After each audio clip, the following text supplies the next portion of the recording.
और आज 5600 बहाली निकाल के इस देश में आंदोलन करवाने के फिराक में है। अभी बच्चे आए थे यहाँ, तो 2 को मैंने ऊपर लेके आया कि भाई आप लोग का प्लान क्या है ये बताओ।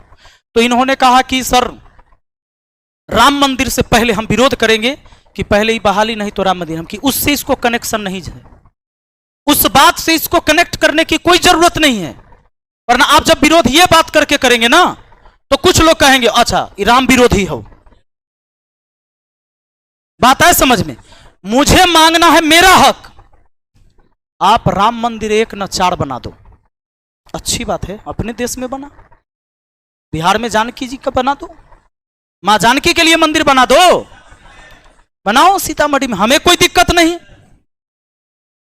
आप कुछ भी बनाइएगा इस देश में, पर्यटक आएंगे, लोग देखेंगे, ये अच्छी बात है, मैं इस बात का विरोध नहीं कर सकता। लेकिन जो मूलभूत चीजें हैं वो भी तो होना जरूरी है। विकास का मतलब यह भी होता है कि कोई भी व्यक्ति, राम राज्य का यही मतलब है कि कोई व्यक्ति भूखा ना सो, किसी की आंख में आंसू ना आए।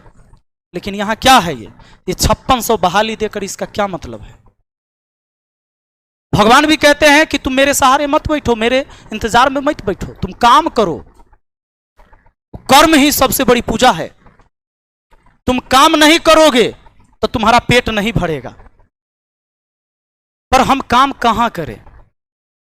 आज अगर आप विद्यार्थी हैं तो आपको उचित जगह तो मिलना चाहिए ना, योग्यता के हिसाब से। नहीं कहते मुझे बीए पास हूं तो ले लो, मुझे बीए पास वाला पद पर रख दो, ऐसे ही नहीं रखो। लेकिन अगर मुझे में टैलेंट है तो ये तो परखो तुम। सरकार तुम्हारी है तो कौन देखेगा, जांचेगा कौन कि हम किस लायक हैं? कौन स्ट्रेटजी तैयार करेगा उसका कि देश के युवा को कहां रखना है, किसको कौन सी जगह देना है, ये कौन तैयार करेगा? तो हमें राम मंदिर से इस बात को जोड़ने की कोई जरूरत ही नहीं है।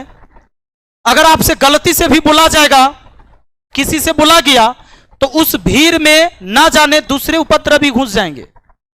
और उस भीड़ को हमने वही बात समझाया है कि आप संतुलन में, नियंत्रण में अपनी बातों को रखेंगे और समझाएंगे।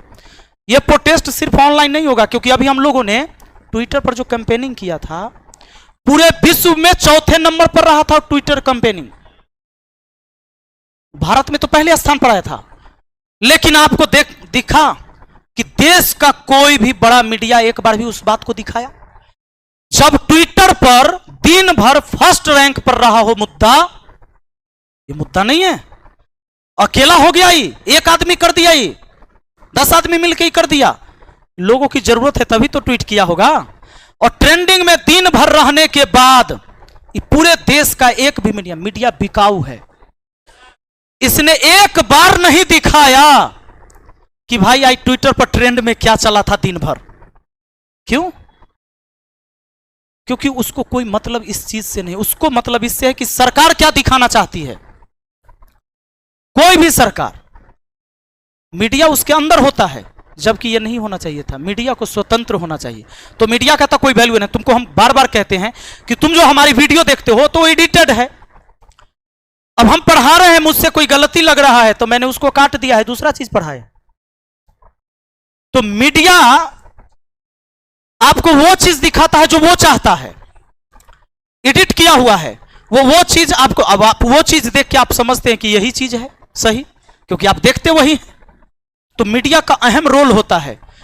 जो चीज पूरे विश्व में ट्रेंडिंग में 4 नंबर पर रहे दिन भर, उसको मीडिया भारत में जगह नहीं देती है। और 1 सप्ताह तक सीमा हैदर, 1 सप्ताह हम बोल दिए, कम बोल दिए, महीनों, देखो सीमा हैदर आ जाएगी पाकिस्तान से, कोई आगे एगो कोनो दोसर से शादी कर गया, चल गया, हाँ करवा चौथ कर रही है, तब पूरा लगल है रात भर।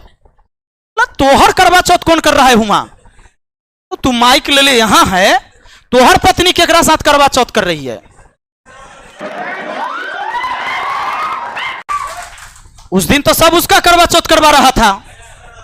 यह है इस देश के मीडिया का हाल।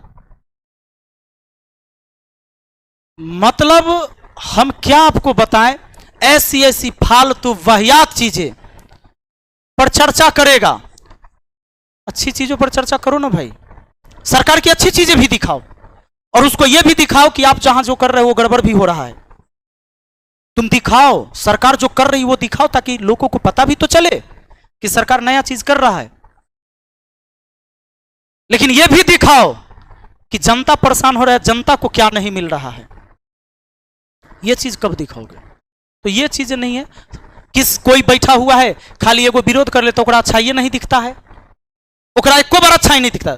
इस संसार में आदमी अपने देश में न्यूट्रल है, ये नहीं है, न्यूट्रल होके सोचता ही नहीं। आप कहता है हम देशभक्त हैं, कैसे तू देशभक्त है? अगर किसी में तोरा अच्छाई नहीं दिखा एको बार, जो विरोध में ओकरा कभी अच्छाई नहीं दिखा, और जो ओकरा सपोर्ट में ओकरा कभी खराबी नहीं दिखा, ये हालत है, तो फिर सच न्यूज हमको कहां से मिलेगा? इस देश के जनता को सच न्यूज कौन देगा? कोई नहीं देगा, क्योंकि उसके अंदर कोई अच्छाई है तो वो अच्छाई दिखा नहीं रहे हो, और जो दिखा रहा है वो खाली कह रहा है कि सब चीज अच्छे है। तो दोनों तरीके में देश का जनता मारा जाता है, उसको कुछ नहीं पता होता है। तो हम लोग अभी यहां से निकलेंगे और आज क्लास तो नहीं लेंगे, सारे क्लास बंद होगी, और अभी सारे टीचरों को हम कनेक्ट में लेंगे जितना हमसे हो पाएगा, और सभी का एक मीटिंग करवाएंगे। ये अर्जेंट है, अर्जेंट इसलिए है कि कल से आपका फॉर्म भराना शुरू हो रहा है। आइए देखिए कितना जल्दीबाजी, ये नौटंकी है। ऐसा कभी हुआ था कि आज नोटिस निकले कल से फॉर्म भराएगा? ऐसा कभी नहीं हुआ था। यह जानबूझ के षड्यंत्र है कि लोग को इतना भड़का दे कि ये बात कुछ और हो जाए, और कह दे कि ये सब जो है इसे देशद्रोही है, ये विद्यार्थी को भी देशद्रोही बना दिया जाएगा। ये चीजें नहीं होनी चाहिए थी। ऐसी बातों से तो भाई क्या होगा, कैसे नियंत्रण होगा बताइए? एकाएक कर दिए कि भाई कल से फॉर्म भराएगा, और ऐसा चीज कर दिए कि कुछ समझ में ना रहा केकरो, ये गलत बात है। तो हम निकलेंगे अभी, सभी लोग का जो प्लान होगा, जो एक आदेश होगा, सभी टीम को मिलाकर वही चीजें चलेगी। और प्रोटेस्ट कैसे होगा? मुझे लगता है ऑनलाइन के साथ ये ऑफलाइन प्रोटेस्ट होगी इस बार, और तभी होगा, और नहीं तो नहीं सुनेगा सरकार, हमको पता है। ठीक है ना? तो चलिए आज निकलिए आप लोग, और हम अपनी तैयारी में लग जाते हैं।